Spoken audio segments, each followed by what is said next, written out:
Le temps passe et ne s'arrête jamais. Alors réveille-toi mon ami. Et tout ce qui nous quitte chaque jour, laisse que cela nous serve de leçon. Car à chacun son jour, à chacun son tour. Peut-être demain sera ton tour. Alors réveille-toi et prépare ton âme. Car un jour.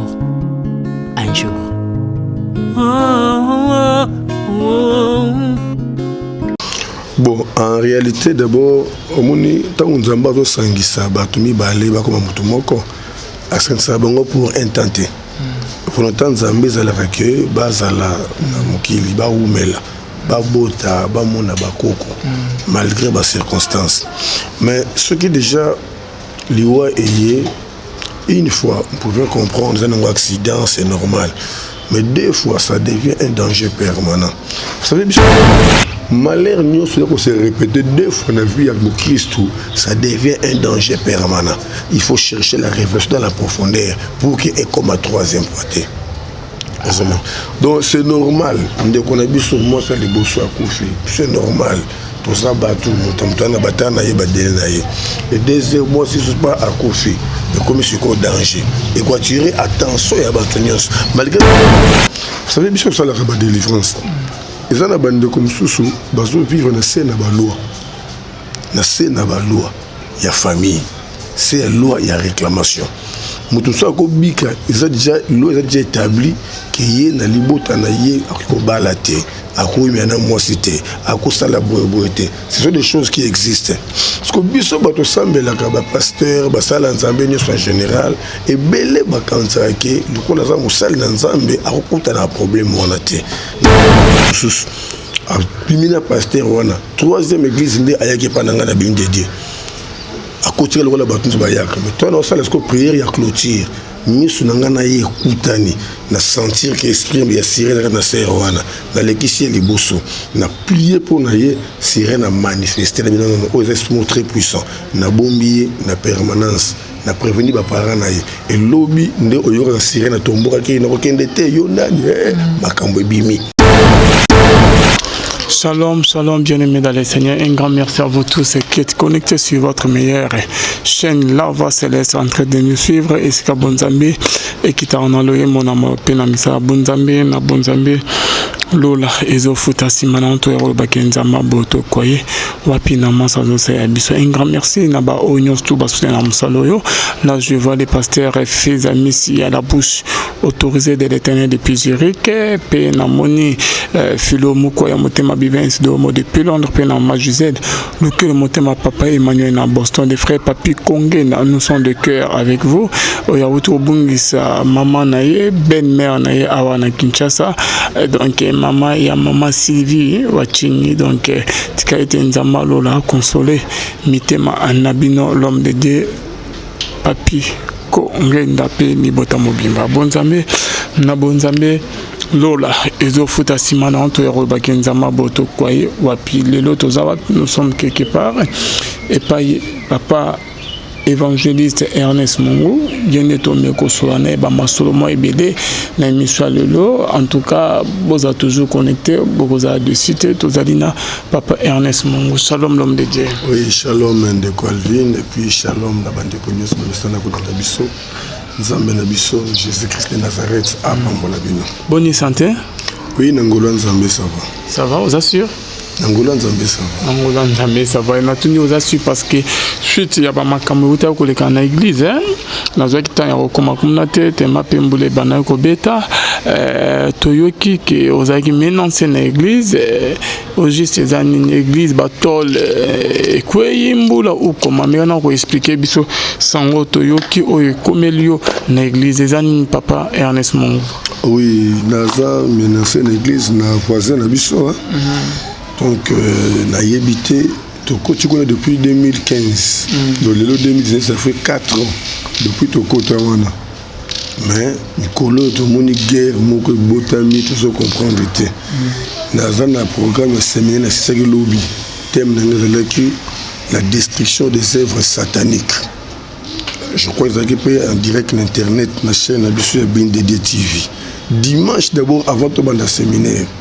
dimanche il y a les 20 à 5h du matin aussi si prière à 4h serviteur nanga qui a démarré moteur à voiture pour souffrir avec une émission voisin on a bimi libanda bandi ko gagner la serviteur pour dans ici sauter dérangement ba prière na bino tombo qui makasi ngabi ayibi ke pasteur azana kati mutuka pasteur on la bengi nga itasili ki mo benga na approcher ezate to bandika kime eleki na ngona kei mardi na 6h en pleine culte matinale il y avait une servante à bande ko pesa exhortation moi si un voisin à côté malamoko abandi ko tomboka ti wapi to libotika ko beta maboko soki boko sambela bolo bana munoko bato bako yoka zo dere alobi to bandi nie ngabi oye komi problème sérieux solo ke côté la bango kuna ese na yibida ende bazo tomboka koloba na kena komi na biso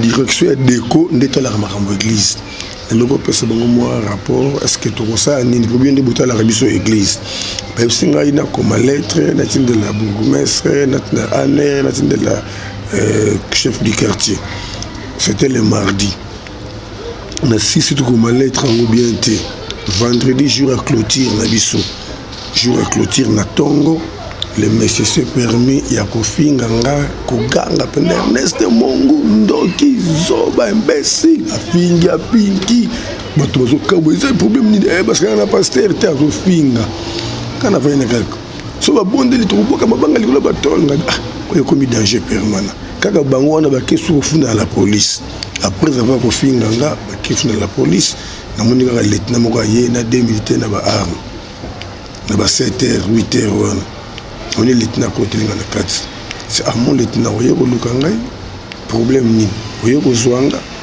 côté ne ba fundi mais bazaki trop agressif ngana bangi on dirait bitumba problème mais ngi to ki na likolo ngabi jamais na ko kende boité ya tindela nga invitation o bengisa na boya ko kende kei nga pe na kei ba yo téléphoner nga na 10h pour atindela nga convocation na 10h na kende ngabi non azona avant aux amalamuté na bengi ko commanda ya siatu wana n'expliquer commanda siatu na non ko kendete zelanga tita on roya bona bengo commanda ko na 15h tanga benga na kei expliquer commanda makamba abengi ko OPJ wana wapi plainte bango basali plainte te mais siko ba yoko sa nini ote bango bayaki balobi soki na bengi yo na benga bango baya est-ce que basambisa kandengo wana expliquer ba yokinga ba komi na osela sikoyo ba bengisa bango pe ba loba bongo pe ba confronter biso dernier jour na biso yaki lobi vendredi mbula betaki makasi et malgré mbula bato bazoya na sambula bato bazoya église tondi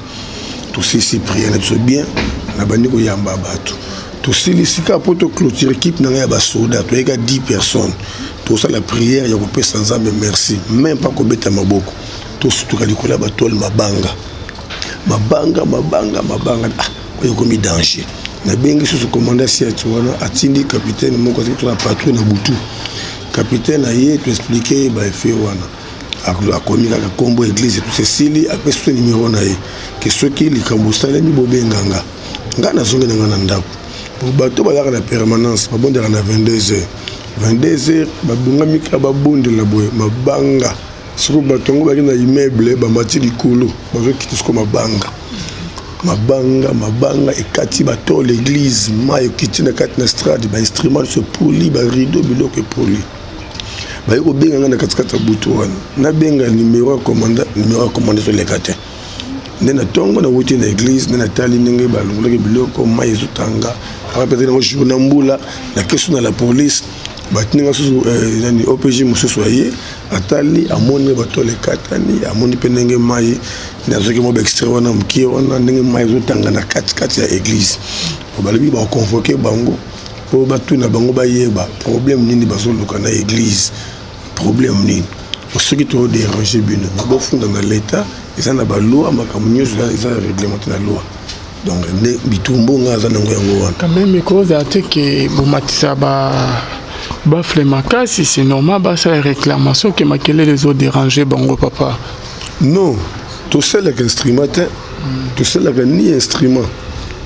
ils ont la prière, intercession. Équipe n'a pas souda ou tout ça la délivrance. Tu as 10 personnes. 10 personnes. Est-ce que tu as militaire toi? Non, bah militaire spirituel. De caractéristiques il y a pas souda. Souda l'embakate. Cela a toujours prêt. Ce qu'on intercession dans l'endingouan. Attendez tout ça. Bosso on a bengi bango papa boya. On a moins de 30 bango nyoso baye. Notre équipe intervention. Pour bien sûr, on va piqué crise, on une église. On t'a dit que tu as bien 3-4 personnes. On bengi baye délivrance et salem. Et on se retrouve bien à bango basoda. Donc les arbres bilo que les arbres bitu moment ya molimo les ont manifesté physiquement. Les arbres bango moko né na quartier na veillito et na bande musu bakinaki kolela kuna kotika ba plainte et na la police que bozo déranger bon tous les couple wana. Non, ils ont un couple wana parce que tant on a quelqu'un déco batna qui inspecteur na bango bazaki basali ba constat na bango tout ça va comprendre qu'il y a un problème spirituel qui se cache. Il y a vraiment un problème spirituel. Mais si il y a des dérangements, il faudrait qu'il y ait une procédure normale. Et comme il y a finga, il y a banga, donc ils allaient makambo salema. Parce que le mercredi, 3e jour à séminaire, babenga kibiso, bamoni papa wana akene mutuka na ye, aye na père moko mukolo alati basutana noir babelo. Tu peux te baba ba franc-maçonnerie, so na yebité. Bakota ki wana basali makambo na bango.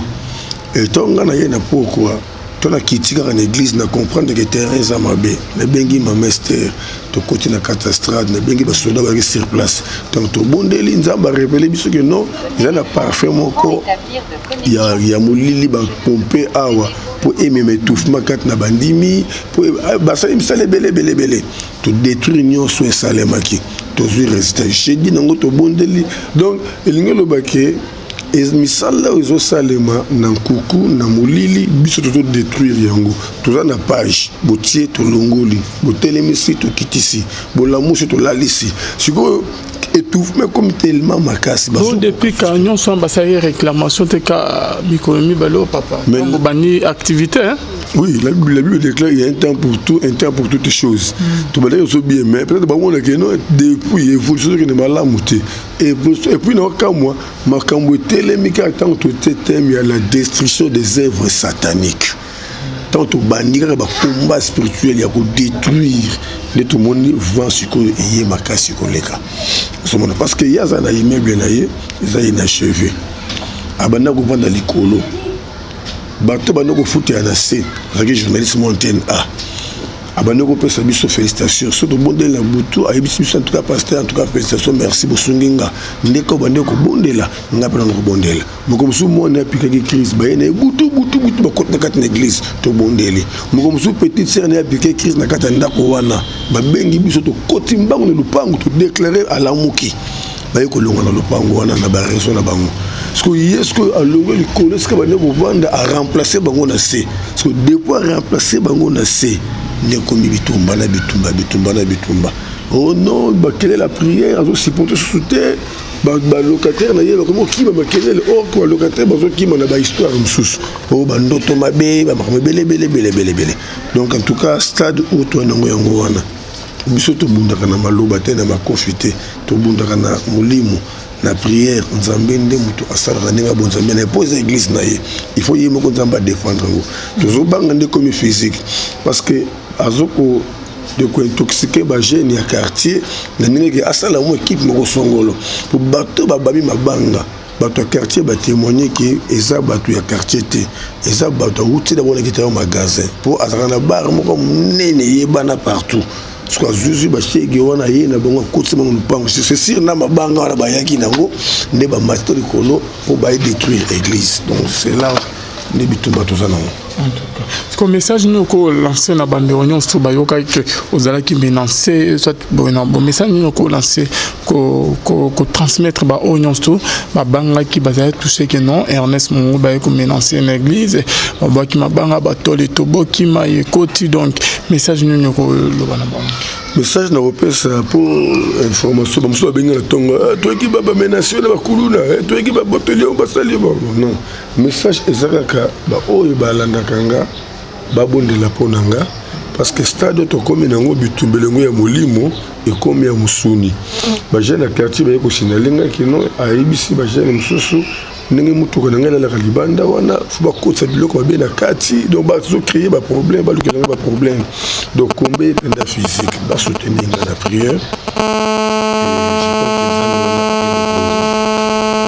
soutenir biso comme abesaka parce que tokomi na période ya mbula nayebi ndenge leta okata makambo te parce que batole nyonso epanzani soki tokosambela ndeni soki mbula ebeti po mai ezokota na strade mai ezokota donc moto asambela eza te soki mbula ekobeta po batole ekatani mai ekomokota partout toyebi te est ce que leta kopesa biso solution dans l'immédiat toyebi te donc yango kaka tobedo basoutenir biso na prière nzambe moko azwa contrôle oyo pamoni ke akocontribue po tolingi te bango bafuta na pensé na nga naolinga te ke leta bakeno bazwa charge wana ale bapesa mbongo to basolisa batole naolinga kaka leta kata kaka na ndenge toka na kimia e biso moko toluka mbongo moke tosomba tobongisa église na nzambe oleke bango bafuta non ndelo azoboya yango wana.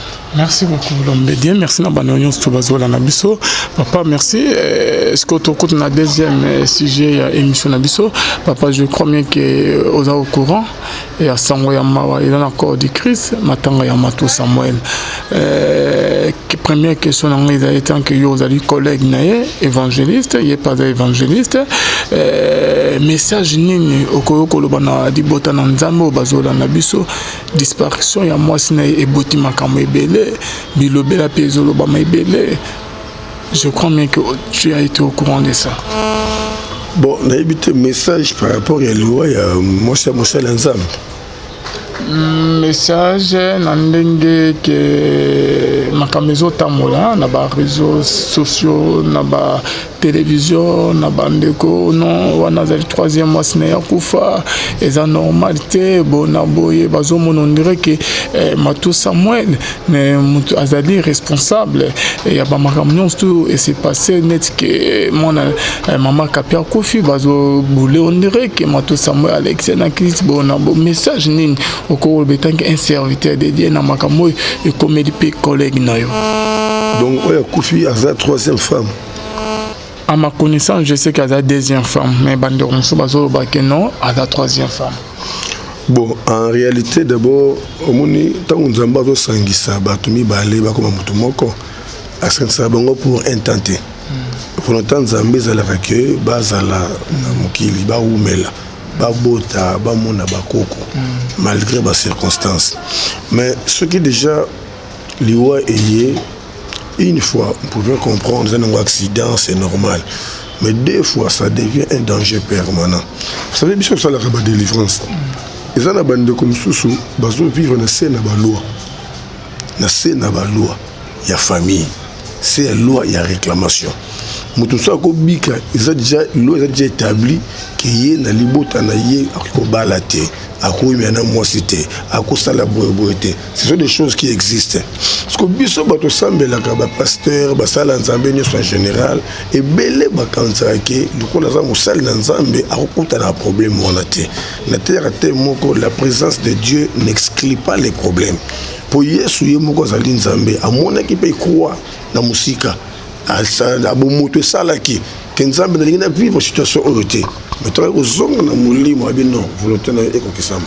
Ils nzela fona leka pour te le banane et s'accomplir. Donc pour notre grand frère nanga ça fait très mal. Azape na sema kuli abasali na nzambe. Vous comprenez? Et loko célèbre une fois. Tant que célèbre deux fois, faut benga ko solola. Et puis que ça no mabondi liko yeba et loko ni le sali ndengwana parce que ça devient un danger. Mutu moko te akolo bakeze fait normal et comme effet moko anormal. Ah bon? Siko na kati ya kirdam. Nous tout ça comme ça la délivrance et c'est l'une des konanga amikota na ndenga bota na libota na ye ba ya na ye mbale eske bazali baleki na mbale eske bazali est-ce que bango nyoso bokote na baku oyo est-ce que bokote na baku oyo et amira pe otala na lignée ba parents na ye est-ce qu'il y a quelque chose mon côté zo réclamer à côté la ndeni papa bible zo baké oyaye panaye sur les choses anciennes sont passées l'homme de Dieu Jésus que tazo baké babino ba obozana mabolembi vous êtes fatigué boyana mikuma na bine pananga na pesa bino repos comme un serviteur de Dieu azate que mon dimi normal un serviteur de Dieu un sacrificateur en colo que ba lien familial ko landa et ko kangaye na ndenge wutu koloba ki akufela basi papa na lobby nous peut ça ba effet oui ça les maka na niveau ba ça to salaka ce que je pourrais dire vous savez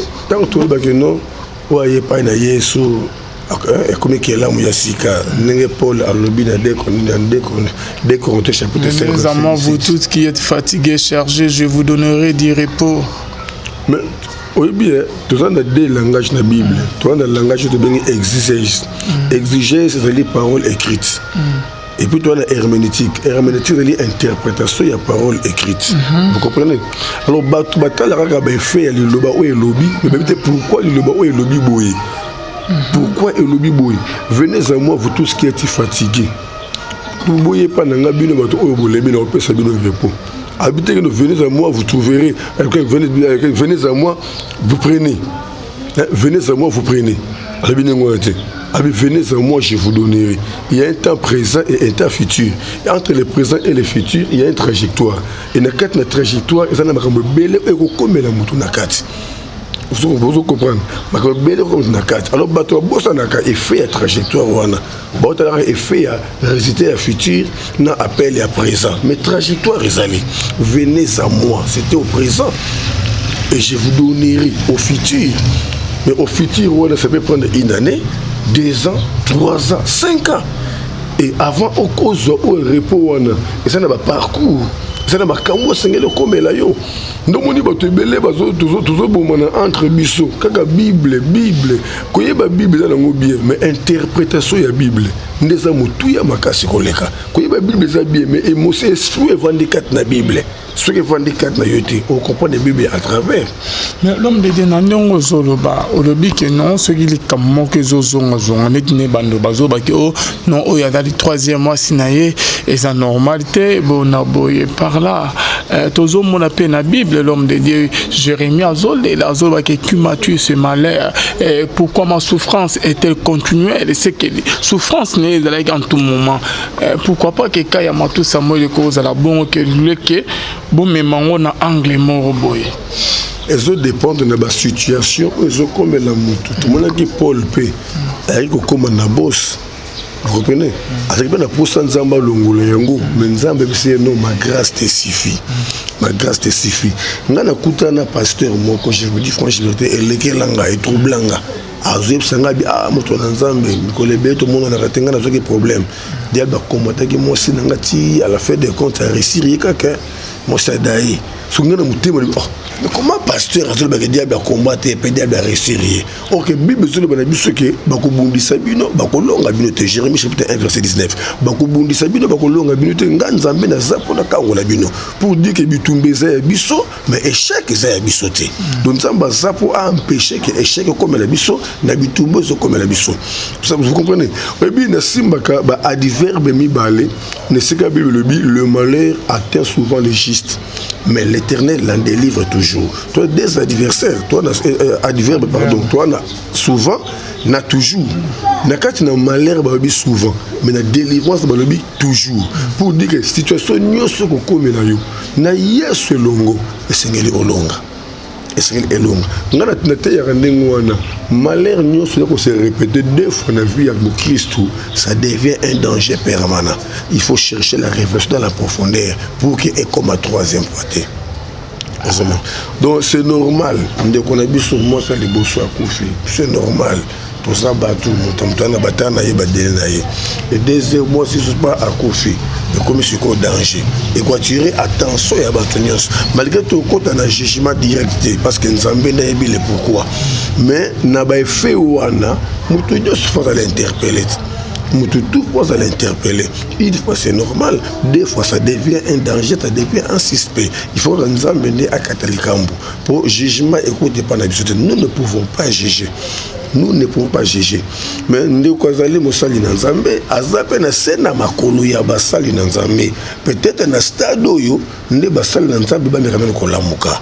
Parce que 2 fois ça devient déjà un danger. Si tu as bien erreur de temps que les canisiers ko boma ka ba sacré ba apôtre. Ayoko boma Jean. Bioni église ezaki conscience.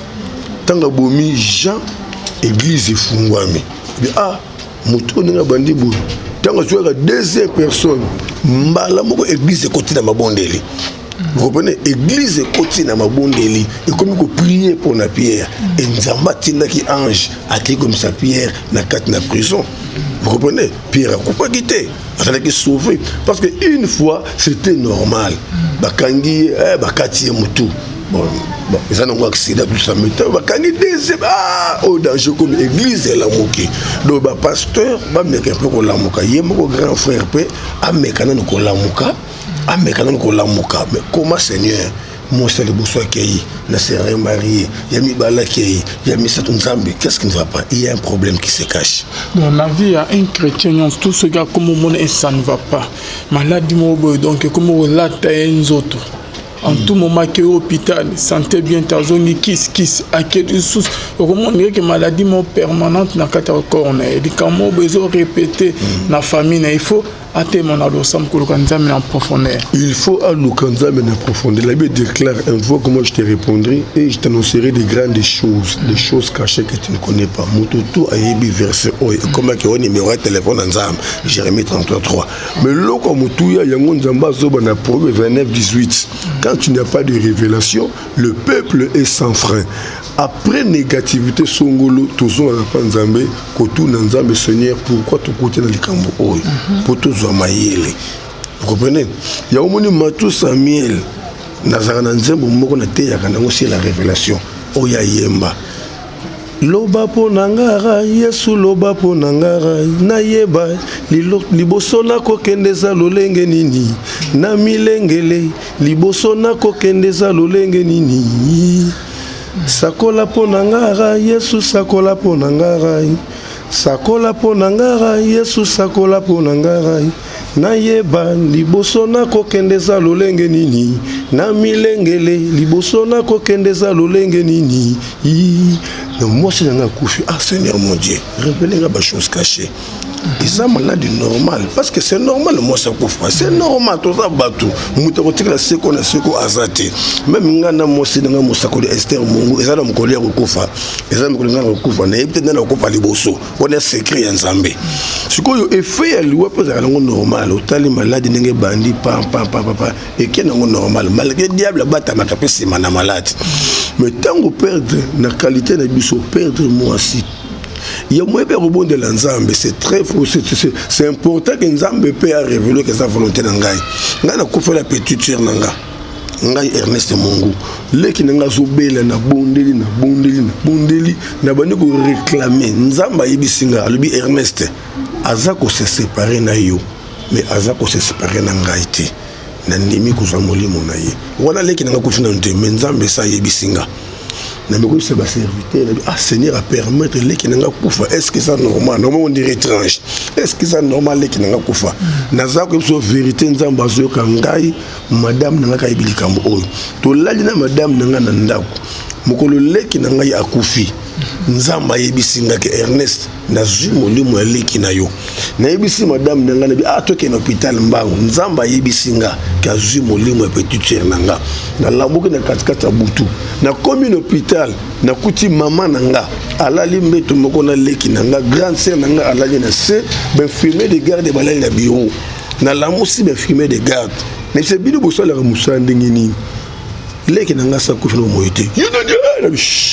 Na ya na ye na musala nzamba sololi nanga ke sa jemo limoleki nanga donc boteli boy akobanganga azobanganga atali boy effectivement les kazali na vite effectivement tout ça ndenge ndinga bino soki mère yebi sikoyo eza mobulu to ça ndenge nini bazwimba la moko to conseil non soit intensif bakida to na soit intensif abongisi leki to kimisi nzela cimetière qui na morgue et na loki stratégie pour prier pour le repère information na même kimia kat na maman kat na grande sœur pour na na ndako donc Nzambe alobi eloko moko te ekomela ba oyaye sans qu'il a révélé bango avant. Vous comprenez? Amos chapitre 3 verset 7. Donc tant déjà nous kambo mnene ngone salemi nous sommes capables de rejoindre la présence de Nzambe. Qu'on peut d'abord Nzambe merci parce que Nzambe peut ça qui Nzambe a joué. Et s'il y a des choses cachées, Nzambe va révéler. Et dans le prochain mariage, il faut déjà empêcher ceux qui ont molili et se manifester les sous-sautés. C'est très important. Pour ba oignon surtout bazo ba que non frère Adam tabaki si avec qui moi sinaye pour na boyo à la sirène. Makambe bele le bami sur notre bien-aimé le grand frère Matou Samuel ok tozana na respect makasi Tony Malika bonza machaka tinaye tozo confirmer makambo bandero balobite mais to me ko sa analyse o azana sirène allez sirène on a basi naye bido mo ya bongo etant que ozali l'homme de Dieu l'on ko non population bandeko bazo bongo monyambe na place wana ngai na kuti ko loba eloko te pe bandeko bazo loba ndengo wana baloba te ceux qui bazar na jugement qui dirait na révélation wana te parce que quel que soit les cas za musala nzambe le bible zo peut que ça biso ko le mabe ya musala nzambe donc ndenge za boye nga na loba ba fait par rapport à misala tout ça laka et ça la rappelle réclamation ba loi mutu yemo pe akoyeba te mais ça la loi moko te l'établi pour ba umela na ba cité na kat na mabala na bango ya yebi le côté mais loi moko eza établi to pe mutu yemo ko yeba pe que asala pacte moko boye na makambo moko songolo o esali que fois perdaka basi mais ngana ko kota na jugement te que non eza boye eza suré non na pesca be fait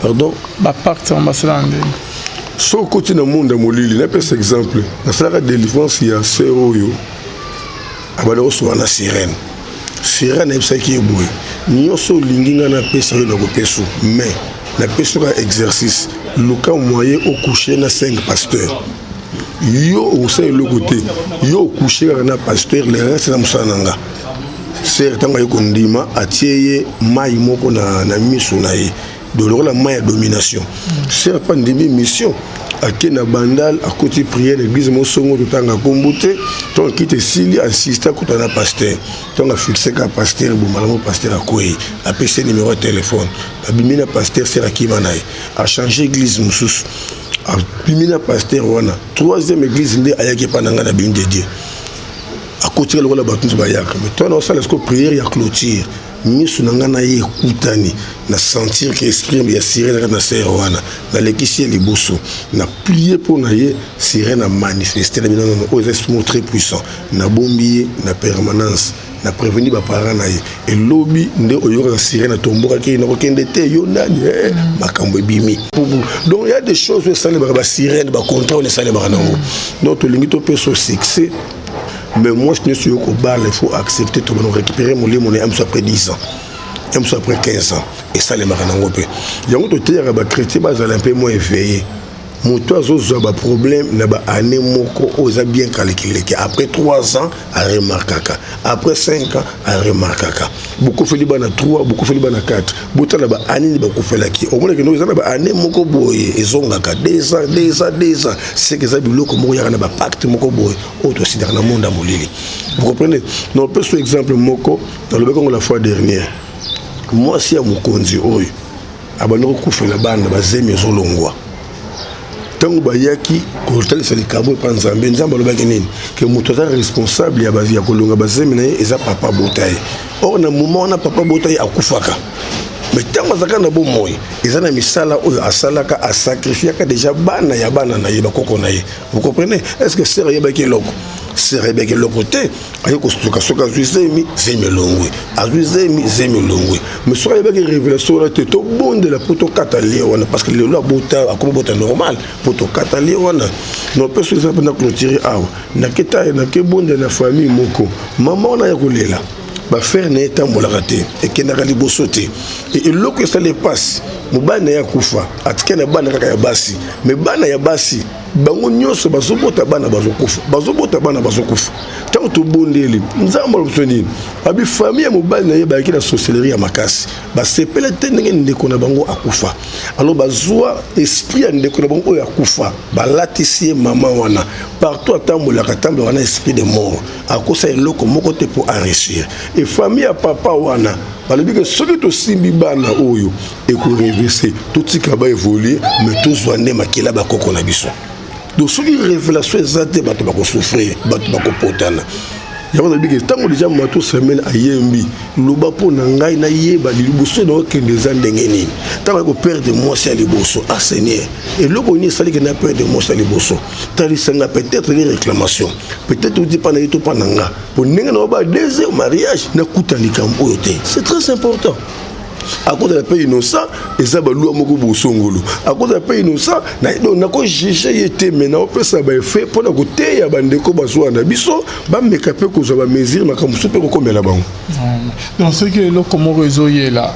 Yo, aux chrétiens, aux chrétiennes, mon ananzam, au bingama et pananzam, le mozo yelo, donc les années répétitif, papa, donc ils ont sous normalité. Donc négativité, c'est répété 2 fois. Ce n'est pas qu'il y a sous normalité, mais comme il danger. Il faut qu'on ait besoin d'eau. Ça, l'opération, il y a appendicite, il y a kyste et tout ça. Après quelques mois, oh non, il faut avoir des opérations, il faut qu'on ait besoin d'eau. Merci beaucoup Ernest Mongo, l'évangéliste.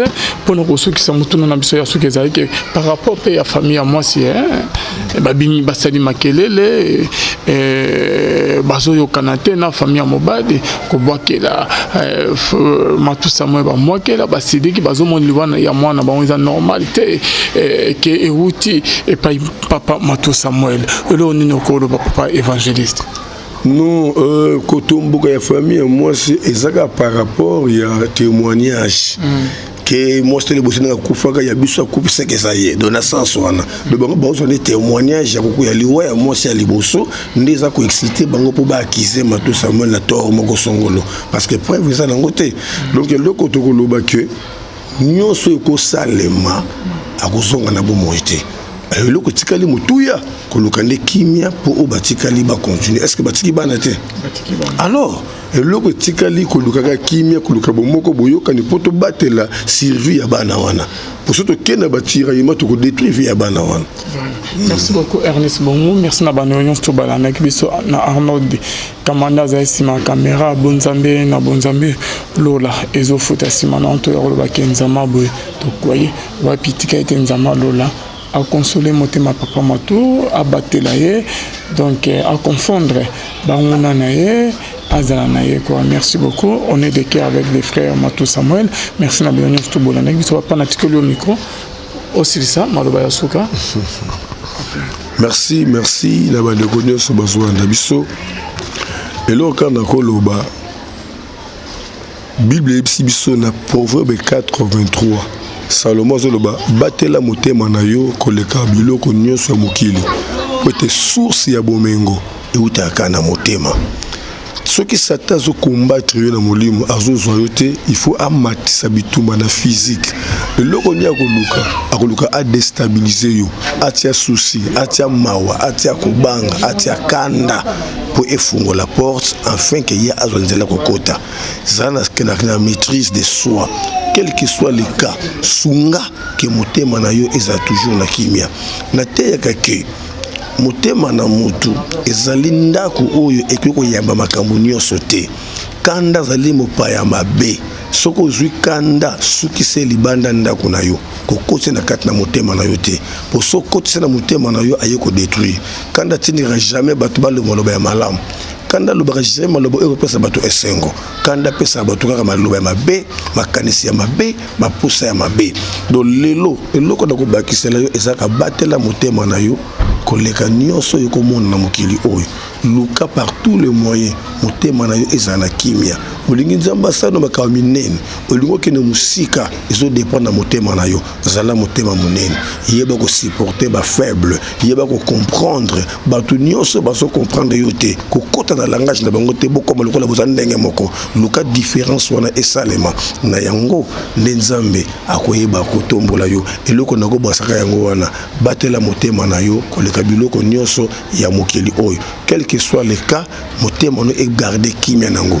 Ba lobelo mabe, ba finga yo, ba tonga yo, mobile kei, makambo zo marché te. Nyonso baby, ba faire ekuwe et loko yo ko luka garder motema na yo kimia, garder motema na yo pur. Parce que Bible zo le d'abord 1 Timothée 2:8. Je veux que les hommes prient en tout lieu en élevant les mains pures, sans colère ni mauvaise pensée. Donc partout qu'on s'est retrouvé batela motema na yo nzambo lobi batu bavanda motema kimia balongola kanda notre Dieu s'éloigne des hommes méchants alors po batela motema na kimia oza condamné oyeba kolimbisa oza condamné oyeba ko supporter faiblesse ya bato c'est vraiment important vous savez il y a quelque chose au Bible na Hébreux 12:14 recherchez la paix avec tous et la sanctification sans laquelle personne ne verra Dieu. Recherchez la paix avec tous. Quand on parle de rechercher, c'est vraiment exercice. Ce n'est pas une seule fois, mais plusieurs fois. Luka kimia na mutu nyoso na batu nyoso. Tambo na vie ya kubanga nzambe na yango nde ko réussir na kati na vie na yo. Alors pour luka kimia na batu nyoso, batako tongo basa, batako fingo basa, bato balinga kayote basa, bato ba lukelo mabe basa. Mais nzamba lobi luka kimia na mutu nyoso, lingo lobaki il faut luka kimia même liboso ba inina yo. O luka kimia même bato bazo boya yo, bato bazo lingote bazo tonga yo, oza condamné.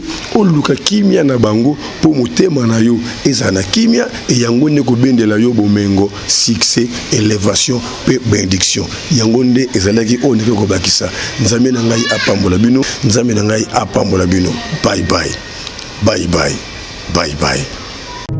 Le temps passe et ne s'arrête jamais.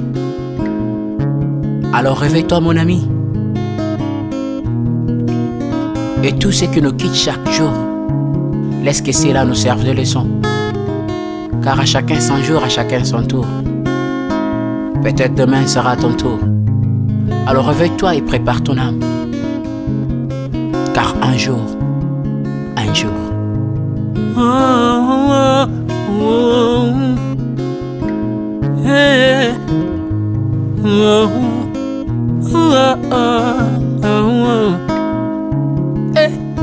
Le temps passe, le jour s'envole, s'en va si vite sans laisser de traces.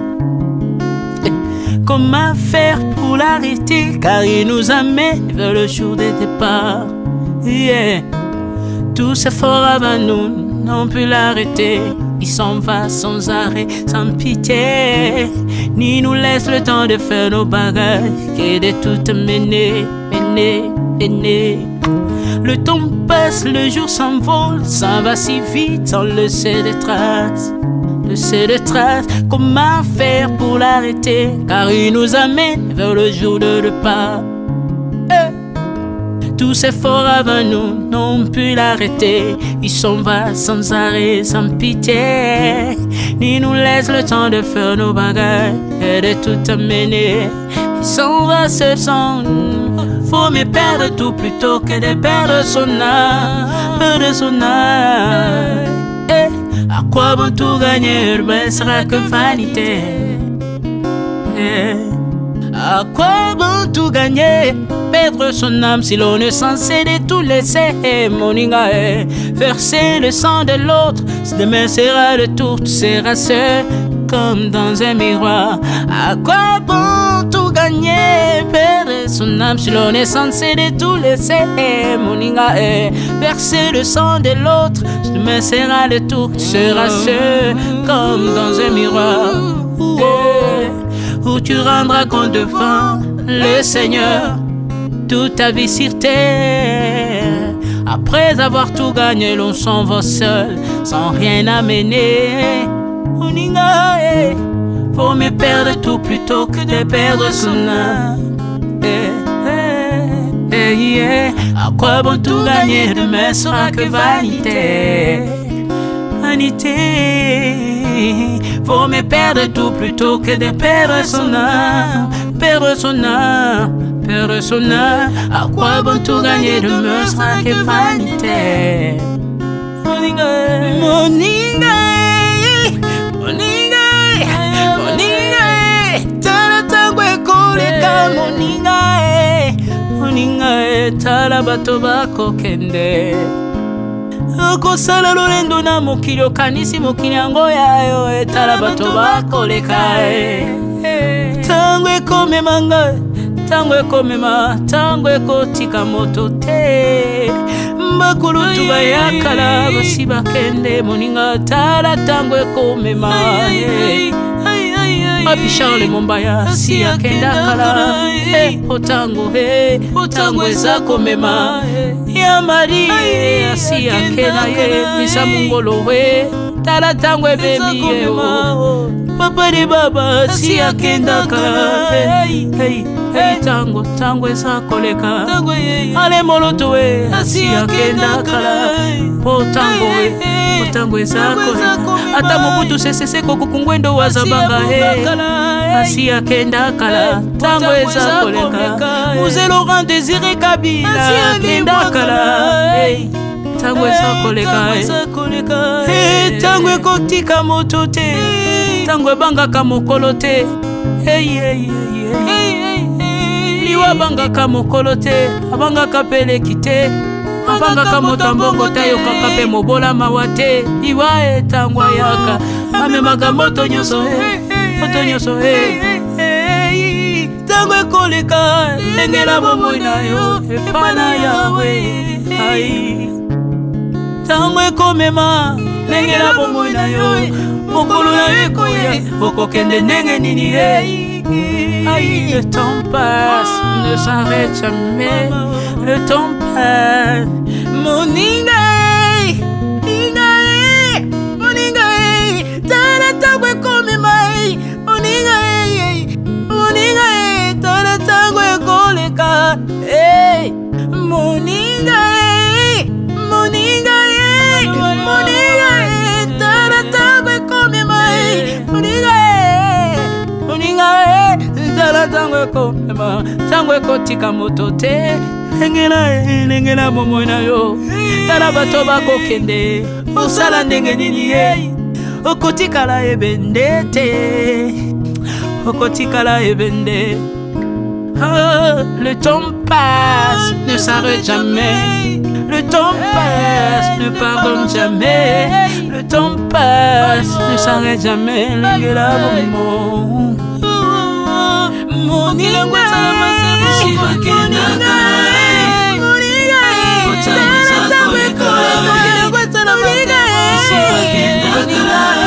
tala tango ekoleka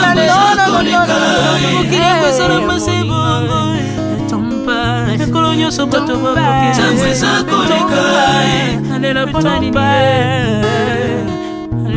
nalela mpona nini tango eza koleka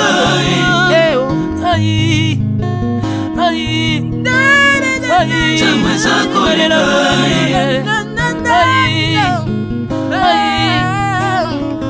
tango eza koleka le temps passe Alvin et Béa tala tango ekoleka